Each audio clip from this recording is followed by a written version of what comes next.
ശബരിമല സ്വർണ്ണപ്പാളി വിഷയത്തിൽ നടന്ന വ്യാജ പ്രചാരണത്തിൽ ചിലരെയെങ്കിലും പെട്ടുപോയതാണ് തദ്ദേശ സ്വയംഭരണ സ്ഥാപനങ്ങളിലേക്കുള്ള തിരഞ്ഞെടുപ്പിൽ LDFന് ചിലയിടങ്ങളിലുണ്ടായ താൽക്കാലിക തിരിച്ചടിക്ക് കാരണമെന്ന് CPM general secretary MA baby പറഞ്ഞു.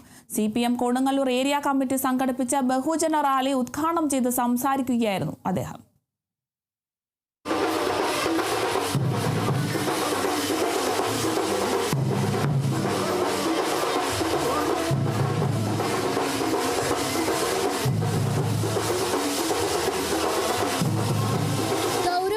രാഷ്ട്രീയ വിഷയങ്ങൾ ചർച്ച ചെയ്യാതെ UDF പാരഡി ഗാനമായുധമാക്കി നടത്തുന്ന പ്രചരണങ്ങൾ പരിഹാസ്യമാണ്. നിയമസഭാ തെരഞ്ഞെടുപ്പിൽ ഇടതുമുന്നണിക്ക് മൂന്നാം ഊഴമുണ്ടാകും. കൊടുങ്ങല്ലൂരിലെ മതനിരപേക്ഷ ജനത പുലർത്തിയ സൂക്ഷ്മതയും ജാഗ്രതയുമാണ് ഇടതുപക്ഷ ജനാധിപത്യ മുന്നണിയുടെ വിജയമെന്നും MA ബേബി പറഞ്ഞു. നമ്മുടെ നാട്ടിൽ സാമൂഹ്യ സമാധാനം പുലരണം.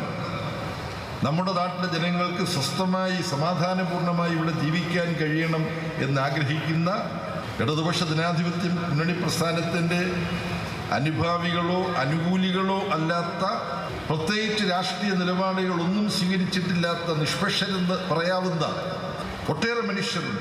CPIM ജില്ലാ സെക്രട്ടേറിയറ്റ് അംഗം PK ചന്ദ്രശേഖരൻ അധ്യക്ഷത വഹിച്ച ചടങ്ങിൽ ജില്ലാ സെക്രട്ടറി KV അബ്ദുൽ ഖാദർ ഉൾപ്പെടെയുള്ള നേതാക്കൾ സംസാരിച്ചു. Kerala vision news, Thrissur.